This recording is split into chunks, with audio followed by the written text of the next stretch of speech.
हर हर महादेव, जय श्री गुरु। यह कथा महर्षि गौतम ऋषि और उनकी धर्मपत्नी अहिल्या से जुड़ा हुआ है, जो कि शिव गुरु कथा और लीला शिव पुराण से लिया गया है। एक बार आश्रम में रहने वाले ब्राह्मणों की पत्नियां किसी कारण से माता अहिल्या से नाराज हो गई। सबने मिलकर श्री गणेश जी की आराधना कर उन्होंने प्रसन्न कर लिया। भगवान गणेश ने ब्राह्मणों से कहा, वर मांगो। तो सबने एक स्वर में कहा, यदि आप हमसे प्रसन्न हैं तो ऋषि गौतम को इस आश्रम से बाहर निकाल दे। यह बात सुनकर गणेश जी ने ऐसा ना करने की सलाह दिया, लेकिन सब अपने बात पर अडिग रहे।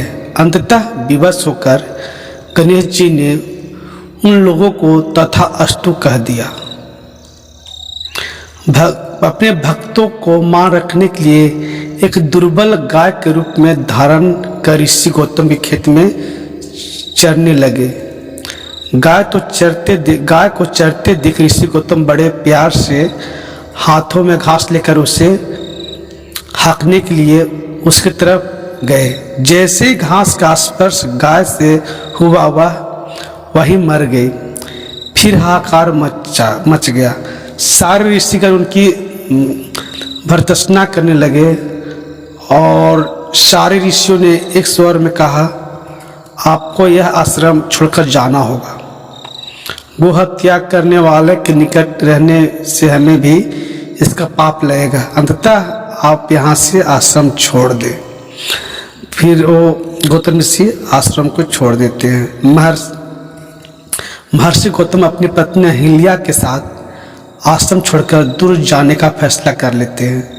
फिर वह अपना आश्रम अन्य स्थान पर वो अपना आश्रम बना लेते हैं, लेकिन वहाँ भी उन्हें वेद पाठ यज्ञ आदि का कार्य करने का अधिकार उन ब्राह्मणों ने नहीं करने के आदेश दिया था।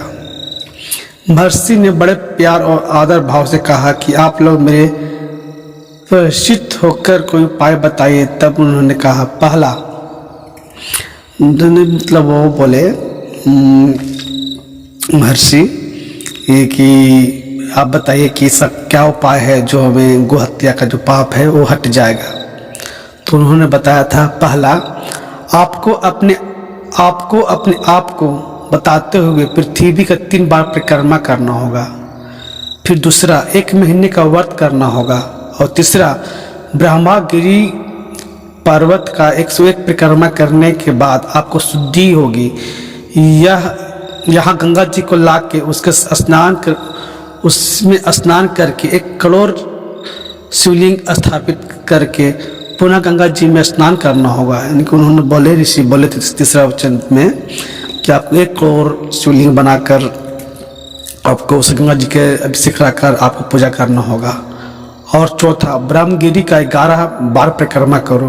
और अंत में 5वां बताया, आपको 100 घरों में शिवलिंग स्थापित कर उनको गंगा से स्नान कराया, तब जाके आप उसके उत्तीर्ण होंगे। तब जाके गौ पाप से आपको हत्या से बाहर हो सकता है। ब्राह्मणों के बताए सारे कर्मों को पूर्ण करने के बाद ऋषि गौतम ने अपने पत्नी के साथ भगवान शिव की आराधना करने लगे। भगवान शिव प्रसन्न होकर वर मांगने को कहा। उन्होंने कहा, कृपया आप मुझे गो हत्या से मुक्त करा दे। भगवान ने कहा, तुम सदा सर्वदा निष्पाप हो। गो हत्या तुम्हारे ऊपर छल पूर्वक लगाया गया था।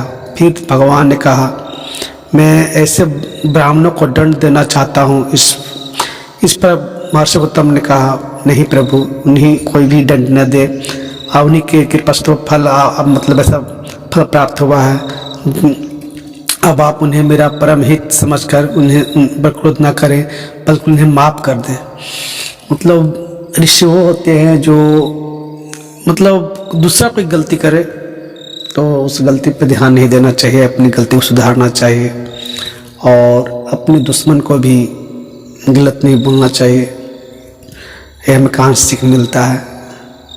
तो अगर आप हमारे YouTube चैनल पर नए हैं तो कृपया मेरे चैनल को जो सब्सक्राइब कर लीजिए। फिर नेक्स्ट वीडियो मिलते हैं, तब तक के लिए धन्यवाद।